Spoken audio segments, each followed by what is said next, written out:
think all we're really proving here is that you just have to say that something's dark academia and I'll buy it. 2 words, it's in the cart. I mean, at least I have a brand. It is the 1st of September, so I'm calling it. Summer is over and it is officially dark academia season. So I am hard launching the autumn by going through every single dark academia book that I own. And like, there's some behind me as well.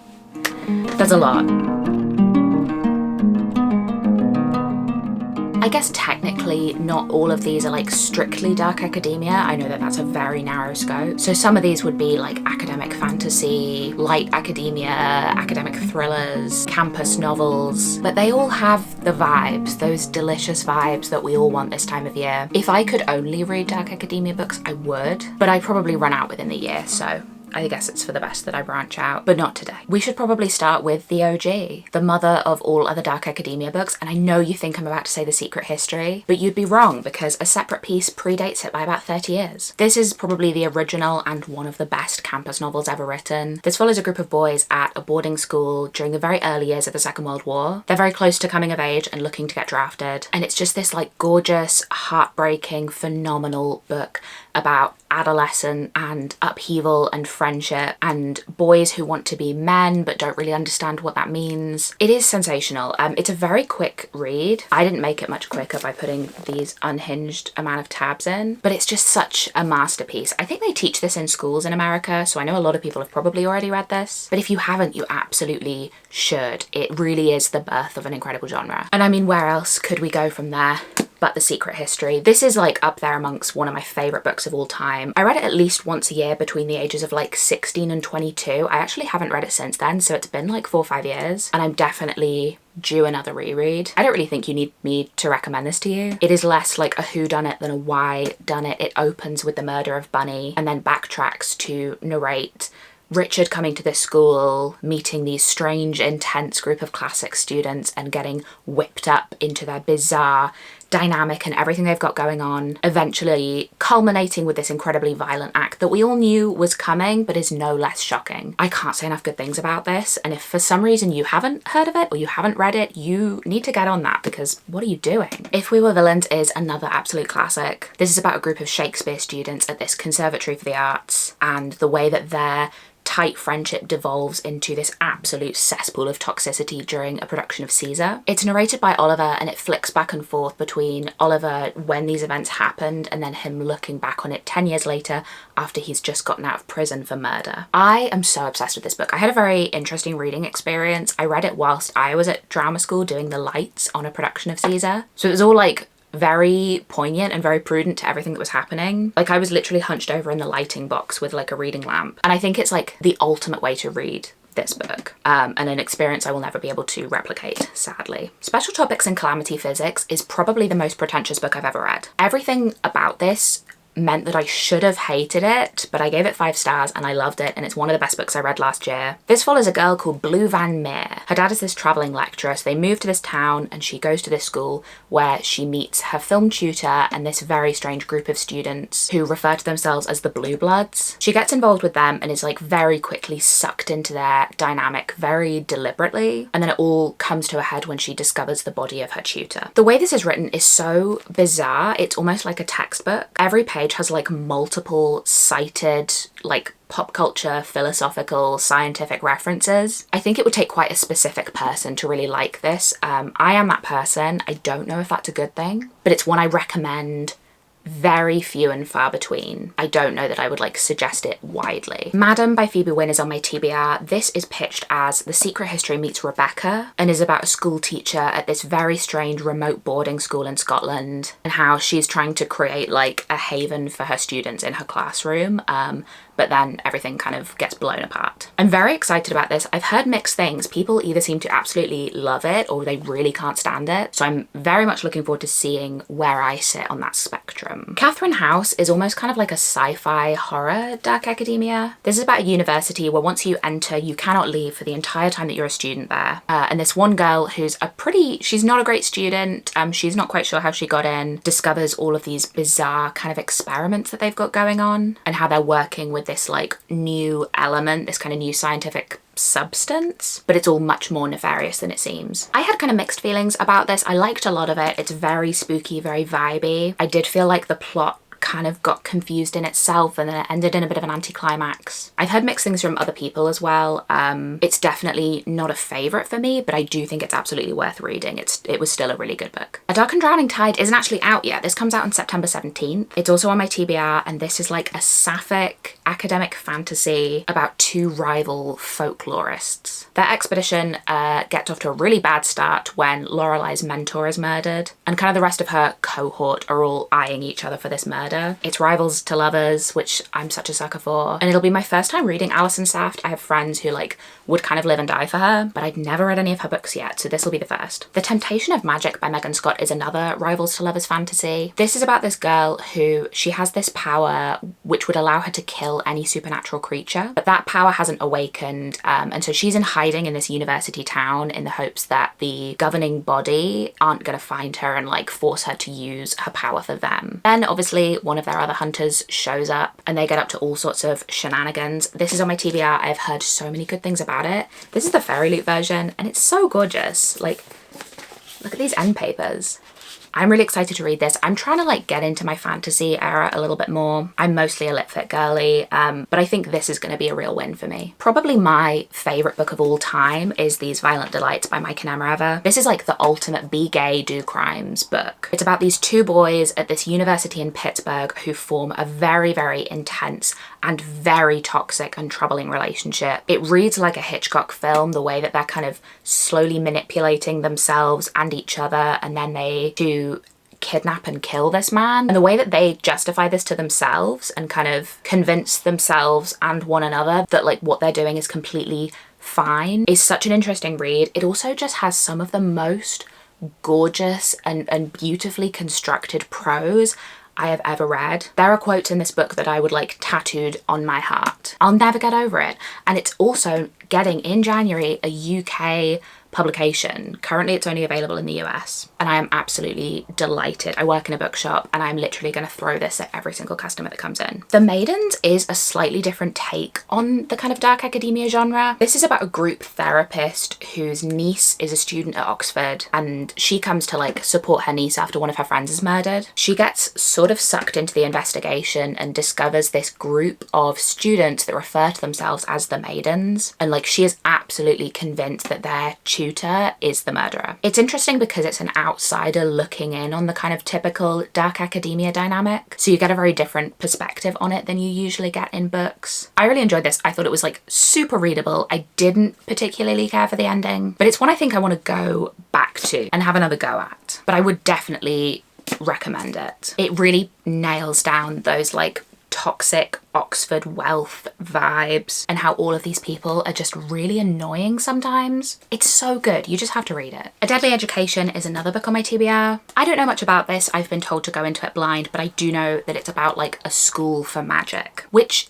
isn't something I've read that much of, aside from the obvious, but I'm really looking forward to getting into it. I've never read Naomi Novik. I have friends who like really, really rate her writing, and I've been told that the trilogy, even if like you're not completely sold on it or it's maybe not like a favorite, you will be so sucked in anyway. You'll be so invested and like desperate to finish it. And that's not an experience I've had with a book for a little while. So I'm hoping maybe this is like, this will maybe get me out of a reading slump. I don't know, but I hope so. I love Modern Divination so much. You can't actually get this at the moment. In January, it is getting re-released by Pan Macmillan with like very thorough, significant re-edits, which I'm so excited for. It'll be like reading my favourite book for the first time again, which is obviously every bookworm's dream. This is like the Atlas Six meets Practical Magic meets A Discovery of Witches. It's about these two witches at Cambridge who end up having to hide out together in an enchanted house because there is a witch who is like killing and stealing the power from other magical creatures. It has such gorgeous writing. The yearning, oh my god, it killed me. And just these two kind of mean, toxic, insufferable characters who I loved so dearly, I would die for them. They're so mean to each other and I loved it. I just can't recommend this enough. You have to go pre-order it. Like, it will change your life. Every Exquisite Thing is a retelling of The Picture of Dorian Gray set at a performing arts school. And that's like everything I could ever want from a book. This is kind of a horror. It's YA, so it's not like really intense horror, but it's got this like very strange, twisted, sapphic relationship. I went to the book launch of this and Laura Stephen was talking about how the idea was kind of born off a real drama school teaching activity called Master and Servant, where one student can command another student and they have to do everything they're told, and then the tables turn and then the student who has been the servant gets to command the other one, and just how it always devolves into this really intense kind of horrible thing. And so that was where this book kind of emerged from. Okay, I went and got a drink. Oh God, I forgot I just brushed my teeth. Ugh. A Study in Drowning is a book that after reading it, I could not get it out of my head for like the rest of the year. Even though I didn't think that this was like a perfect book, there is something so special about it and something that just stuck with me in a really profound way. This is like a gothic fantasy, dark academia romance. It follows Effie, who wins a competition to redesign the crumbling mansion of the author that she really idolizes. And then when she gets to the house, she finds that her academic rival Preston is already there working on something that she is really angry about, and then the two of them just get involved in uncovering what's actually going on there. It is so like damp and spooky and vibey. The relationship between Effie and Preston and the way that they kind of grow together is just so gorgeous to read. This is a real love letter to every woman who has ever been kind of written out of her own narrative or not been allowed to tell her own story. And I just love it so much. It's inspired by Welsh folklore. It follows the idea of the fairy king and changeling children, I think. But it's just spectacular. I loved it. I loved it. I loved it. Jonathan Strange and Mr. Norrell is a book that I haven't read yet because I've been scared off by its sheer volume. My understanding is that this is a novel about two dueling magicians during the Napoleonic era and everything that happens between them. I know that I'm gonna love this. I absolutely loved Piranesi, so I don't see any reason why this wouldn't be a win. I just need to actually dedicate the time to it, which at the moment I haven't really had the capacity to do. Speaking of Piranesi, this is kind of like a dark academia-ish. It's got the vibes, it's got the inspiration. I wouldn't necessarily call it like a true dark academia novel. This follows Piranesi, who lives in the house. It is this never-ending kind of labyrinthian mansion where areas flood with the tides. He finds these bodies of people who maybe used to live there, and he doesn't know any other life. There is another person who comes and goes, who he sometimes meets, and it's just about his strange routine and what he does and the way he has to adapt when things in the house start changing. I did the audiobook for this. It's narrated by Chiwetel Ejiofor, and it is phenomenal. It's such a good audiobook. I recommended this to my friend and he hated it, and he's never forgiven me for making him read it, but I loved it and I think he will too. I am a little embarrassed that I haven't read The Starless Sea yet. I love The Night Circus, so I feel like I really like Erin Morgenstern's writing. And then I also have like the first edition of it because I got it when it first came out, and it's just sat on my shelf ever since. Everyone tells me I'll like it. I think that they're right. I think that it's about an enchanted library and doors to other dimensions. I'm looking forward to it. I don't know when I'm going to read it. I'm rarely in the mood for like a big fantasy book, but I'm trying to branch out a little bit, get into more fantasy. So maybe I'll get to this eventually, but usually for a book this size, I would do the audiobook, and I've heard mixed things about it. Some people have said it's not very good. Some people have said it's like the best audiobook they've ever listened to. So I think I just need to try. Obviously, Babel has become pretty iconic at this point. This follows Robin, who is brought to Oxford from China when he's a child and kind of raised and groomed to study and work in the Language Institute there. This is about language and translation and colonialism in academia. It has so much going on and there's so much to unpack in it. For me, I think this is a book I respected more than I like. I thought it did such a great job handling all of the themes and with all of its criticism, but sometimes just as a novel, it didn't really work for me. There was a lot of telling and no showing, and until you get about halfway through the book, which is in a book this size, a pretty hefty length of time, there's essentially no plot. I would have liked a bit more character development, and I think there were some strange editorial choices, but I do think this is kind of a mandatory dark academia book. I feel like it's one that everybody should read, but it's not one that I would say was like a favorite. I talked about the shards in my last video when I was putting together my 2024 TBR. I think this is dark academia based on what people have told me. I'm not 100% sure, so I might be wrong. This will be the first Bret Easton Ellis book I've ever read, and this I think is kind of semi-autobiographical autobiographical and follows a group of students at this prep school whilst there's a serial killer stalking Los Angeles. I've heard really, really good things. I'm definitely excited to get to it. I just need to carve out the time because I think it's one that I'm going to want to read like in 1 or 2 sittings. So I'm waiting for a free weekend. The Four by L.A. Keel is probably the only dark academia book I've ever read that I genuinely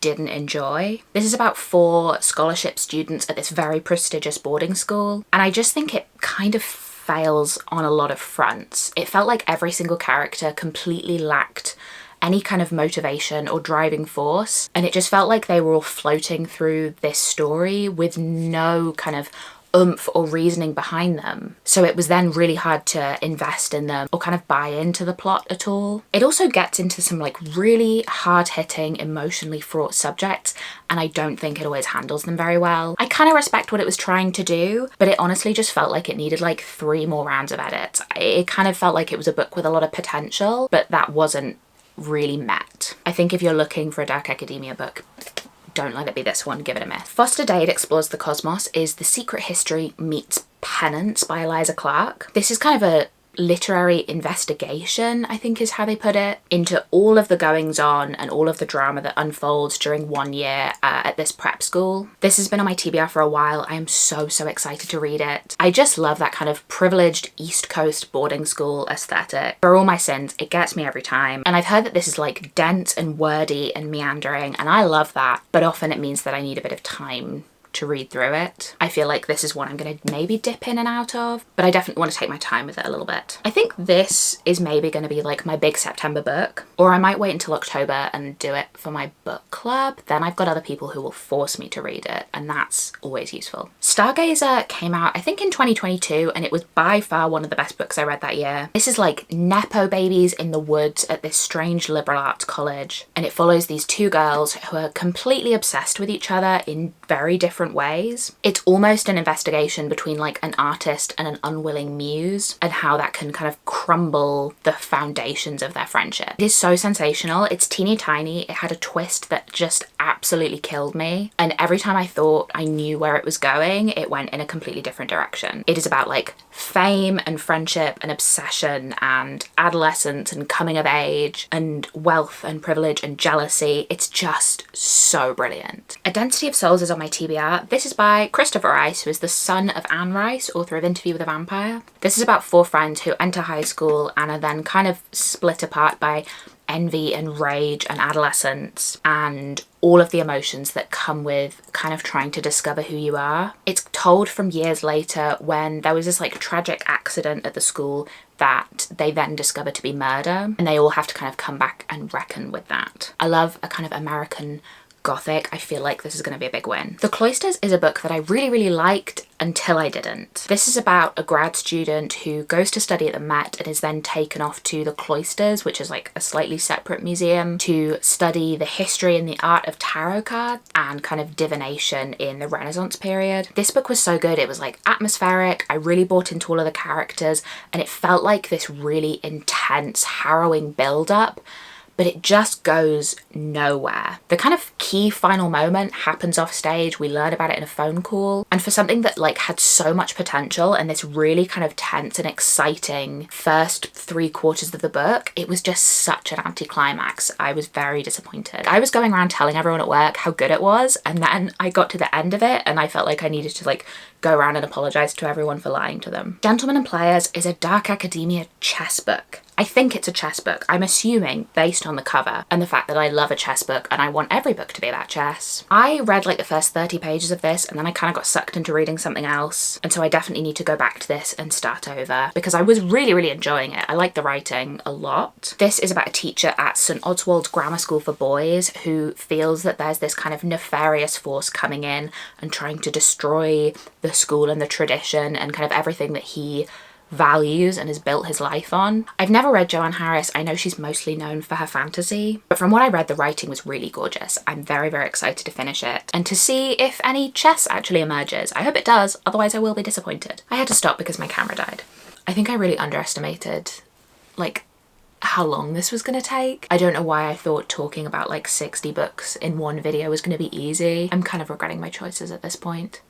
I took the dust jacket off Plain Bad Heroines because it was bright yellow and it didn't fit in with the aesthetic of my Dark Academia shelf, and then I lost it. So you can't see the cover, but it's Plain Bad Heroines. This follows a group of girls at this boarding school and their like very intense bond. There's a death, and then years later there's another group of girls who are actors who are making like a film about all of these events. This seems to be like an either love it or hate it book. I love it. I always love a book that's kind of set in the film world. I went off them for a while because that was my job for a long time, but now I'm able to look back on it a little bit more objectively and just kind of have fun with them. This is long. It's a bit of a beast, but it doesn't feel that way. Like, it's very readable. I recently talked about Possession as one of the best books I've read this year so far. This is kind of more like light academia. It's about these two scholars who are studying a possible link between these two Victorian poets. It's about like all of the messiness and kind of politicking of the academic world. It is so dense. It is long and meandering. There's huge swathes of poetry in it, which isn't something I'm that familiar with. And it took me like a month and a half to get through, but I'm really glad I read it slowly and was able to like savor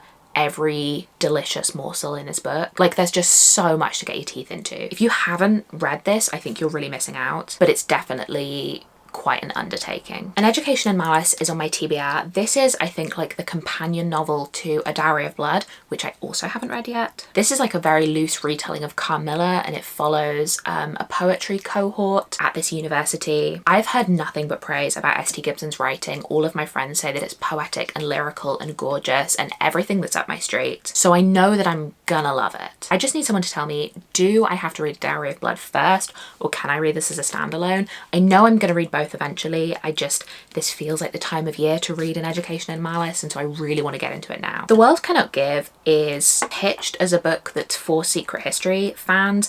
I think it's a book that's about secret history fans. This follows a girl who goes to the university that her favourite novel is set in. It's about like a cult that's part of a choir. It's very dark and twisty, but I think where it most stands out is its kind of weird critique of the dark academia genre and of dark academia fans. I definitely felt very seen by this in kind of an unsettling way, but I do think it's like absolutely worth your time. I'd really recommend getting into this, but be prepared. Like, it's a book that is for and about readers, and that was sometimes a little unsettling. The Devil Makes Three is also on my TBR. This is about these two students who accidentally release a demon who's been imprisoned in a book, and then he sets about kind of wreaking havoc in this library, trying to earn like a permanent freedom. I haven't heard that much about this, and I wonder if that's a good thing or a bad thing. I'm not sure. I know friends who really love Tori Bobolino, and I'm very curious to see how I feel about it. I know that this is kind of more horror than anything else, which isn't usually what I like to read, but I love the kind of haunted library vibe, so I think it's promising. Obviously, if we're talking about dark academia fantasy, you can't have that conversation without talking about the Atlas trilogy. I have read the Atlas 6 and the Atlas Paradox. I haven't read the Atlas Complex yet.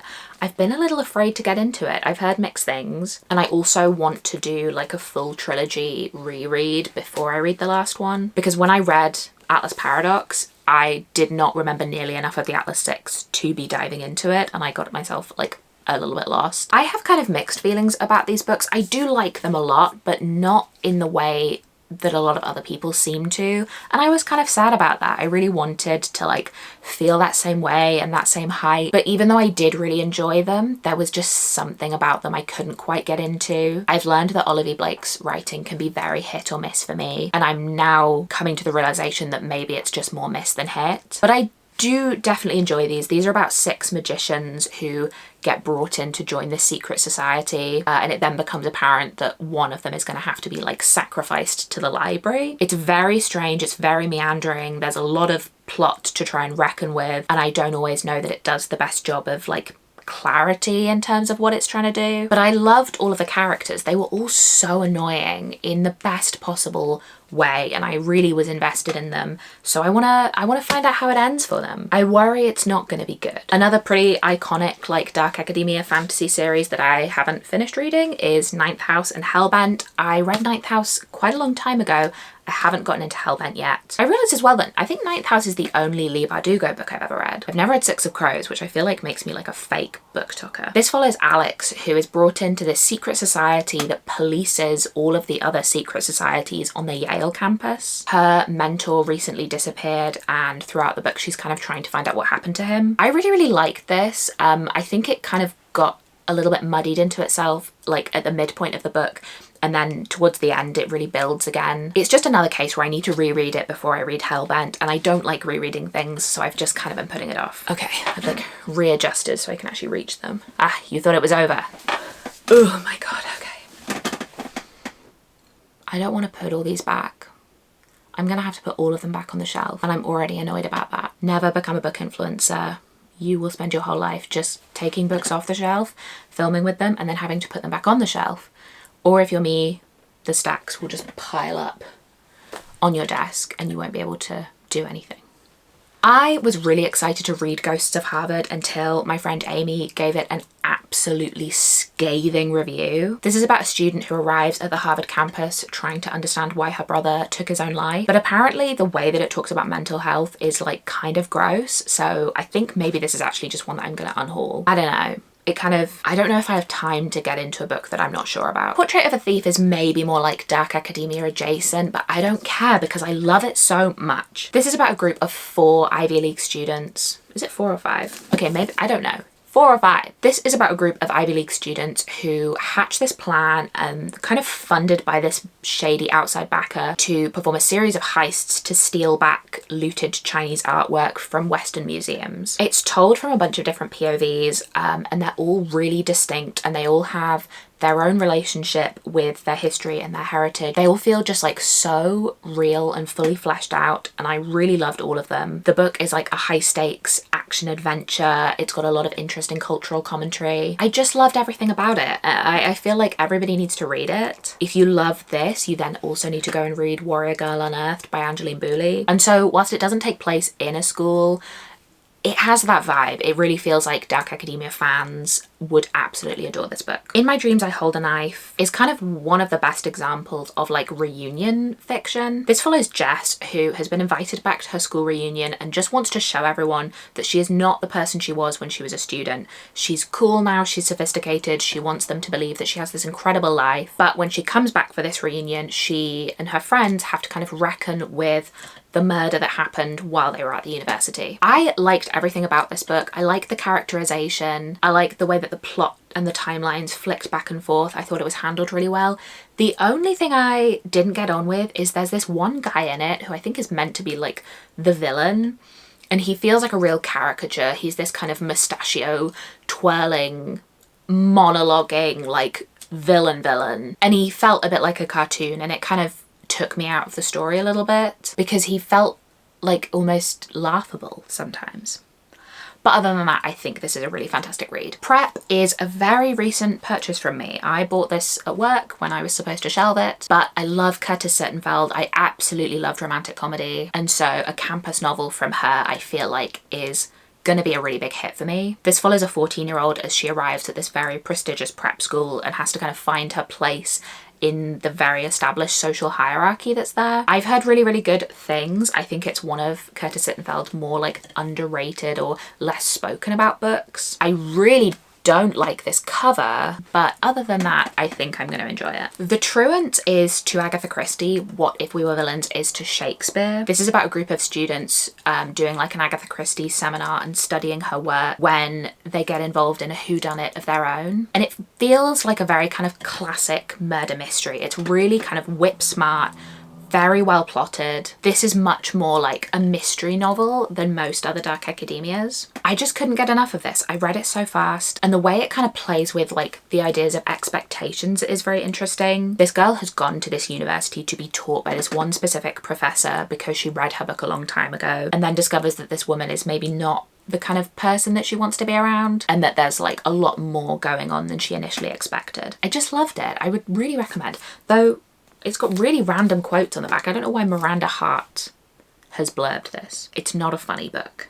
Confessions is a Japanese crime novel about a teacher who believes that her students are responsible for the death of her daughter. It's set on the last day of term and she is like determined to extract a confession and like enact her revenge, but very much like she kind of gets caught up in something that is very quickly out of her control. I'm a big fan of Japanese crime, though I've read a few recently that have been real letdowns, and so a kind of mix of that genre along with dark academia is always going to work for me. Vladimir, I think, is more of a campus novel than it is dark academia. This is about a professor at this university who becomes like deeply obsessed with this young novelist who's just arrived on campus. This is one I have yet to read. My friends absolutely love it. And for some reason I look at it like at least once a week and I go to pick it up and then I end up grabbing something instead. So I feel like I need someone to say something to me that's going to force me to read this soon. I'm sure I'm going to like it, but I just keep putting it off. I don't know why. The Examiner is another recent purchase because this just came out. I've never read any Janice Hallett before. I know that The Appeal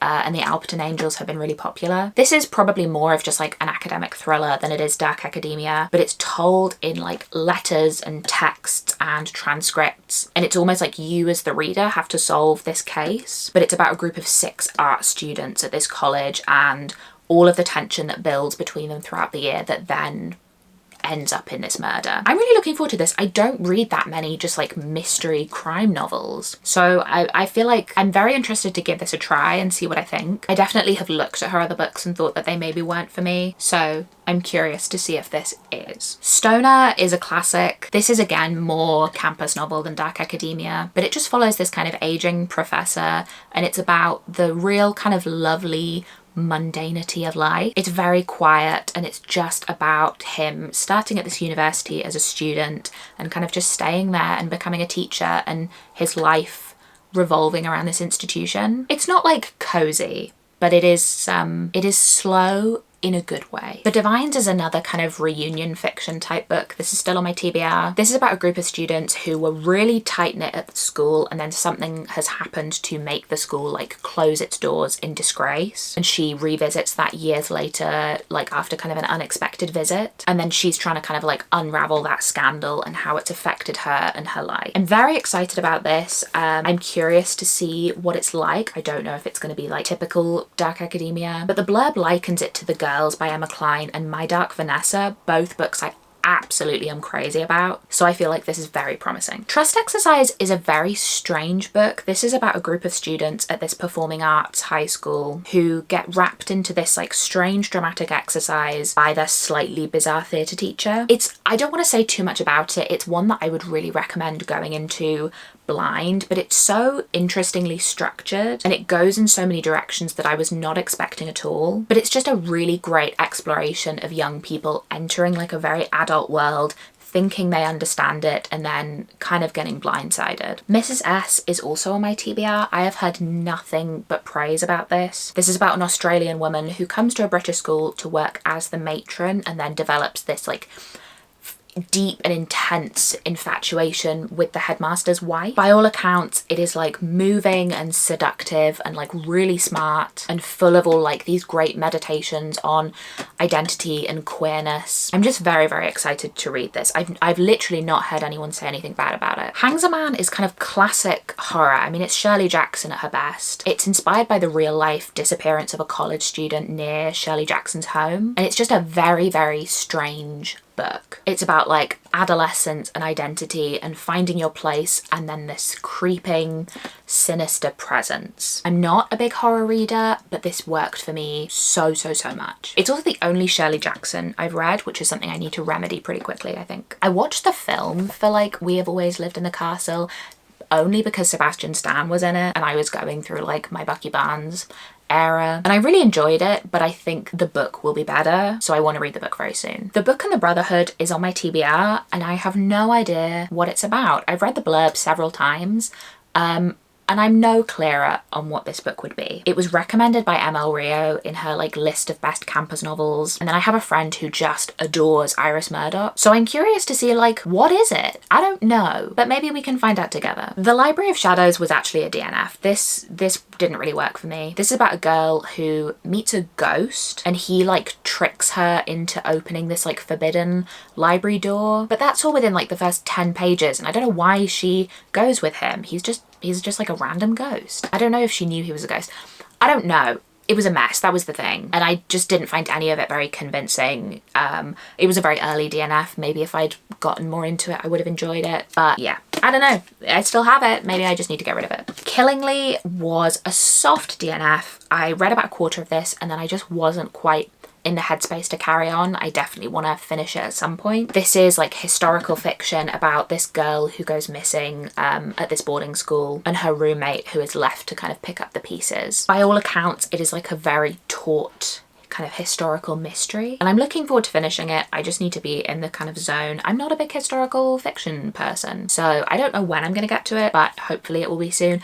I know I've said that about basically every book that I haven't read yet, and I always mean it in the moment, even if it doesn't end up being true. But I think we all just need to understand that when I say I'm going to read it soon, that could be any time in the next 17 years. I was sent Curious Tides as an ARC and it came out October last year and I still haven't read it yet, which I feel really bad about. So I'm sorry to Simon & Schuster. This is a like dark academia fantasy that's about moon magic or like tidal magic, but the bodies of these students at these universities start washing up on the shore. I think they wash up alive and then they like die these kind of magical deaths. I don't really know. I don't really want to know until I read it, but I love the idea of kind of tidal water magic. It's not something I've read before, so I think I'm like very curious to get into it.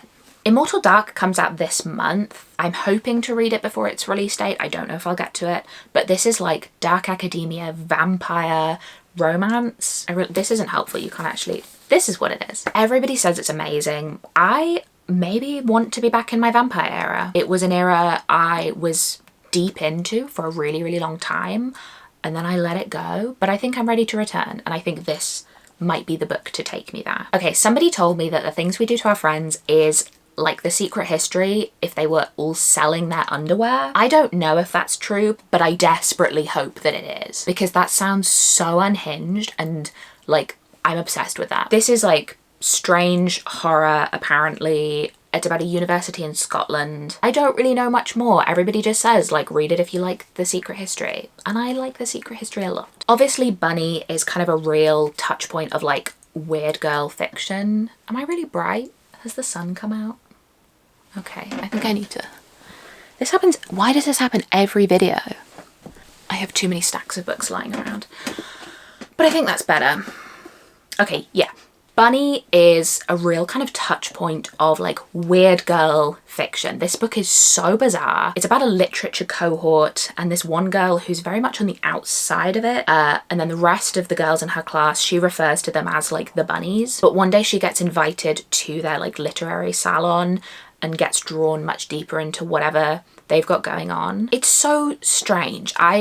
I'm not 100% convinced I really followed the plot of this book. I think I need to reread it and like try and take in a little bit more. But it's just, I feel like everybody needs to read this and I need somebody who's read it to maybe explain it to me. Mona Awad is a weird lady and she writes weird books. All of her books have been so bizarre and really hard to follow, but like I loved all of them so much. Infinity Alchemist is another arc that I didn't read. Please keep sending me arcs. I will read them eventually, but I'm usually bad at reading them before release day and I always feel terrible about it. This is about this kind of magical book where the person who opens it will become like the greatest alchemist ever. I think that it's YA. I know that Case and Calendar is like a very, very popular author. Not one I've read before, but I am really looking forward to this. I have kind of forgotten more of what it's about, which maybe is a good thing. I have too much to read and this is unhinged. I don't know how many books I've talked about, but like, I don't know, oh God. I'm like ready to have a breakdown. This is too much. This video is a terrible idea. Okay, I've got 3 left. 3, and then I'm done. Then I can go home. All the Devils by Caitlin Wilson. This comes out this month. I got this arc a year ago. I haven't read it. I don't know what it's about. I have forgotten. But I know that it's dark academia and that's why it's on this list. And Blood Over Brighthaven comes out in October. So I have a little bit more time to read this before release day. Everybody says that this is like the best dark academia they've ever read and that a lot of people compare it to Babel. I know that it's about the only girl at this kind of school for sorcery. I think I might have that wrong. I know that it was originally self-published and it's now been picked up by Del Rey. So a lot of people have already read it and I've heard like pretty much unilateral praise, and everyone's saying that it's like kind of commentary on academia is so on point, and that also it's just like a great engaging book. I'm very excited to get into it. Oh my god, it's over. We're done. I've got one more left. Unfortunately, the one more was one I didn't like very much, so we're not exactly ending on a high here. In These Hallowed Halls is a dark academia anthology. I've not read all the stories in this yet because I kind of got bored. But it's basically taking a bunch of really well-known dark academia authors. It's M.L. Rio, Olivia Blake, Lane Fargo, and getting them to write dark academia short stories, which I feel like is a flawed premise at the outset. It's basically taking authors who have written these very popular, very like well thought of works, but maybe they wrote them a long time ago and they've kind of moved on to other things. I know M.L. Rio has been very vocal about having kind of moved on from dark academia, and it's like they've told them, write the thing that you're famous for, but not that, something different, and make it be a short story, even though you don't write short stories. And so all of them just feel like slightly dull rehashings of much better novels. There were a couple I really enjoyed, but so far the ones I've read, none of them really gripped me, and I just couldn't get into them very much. This has been like on my currently reading Goodreads shelf for well over a year now. I think I maybe just need to take it off of there because it just stares at me, waiting, watching, knowing I'm a failure. Oh god. I have to put all these books away now. I have to put all of these books away. Maybe I just won't. Maybe I'll just sleep amongst them. But either way, Dark Academia season is here. I'm very excited about it. I love this time of year more than any other. I'm about to go up to Scotland, which is like, Scotland in the autumn is just the place to be. I hope you enjoyed this video. I worry it was long and rambling and repetitive, but so am I. And I can't apologize for that. It is just who I am. So if you want more, please subscribe and stick around. Thank you so much for watching. If you made it this far, I barely did, and enjoy Dark Academia season.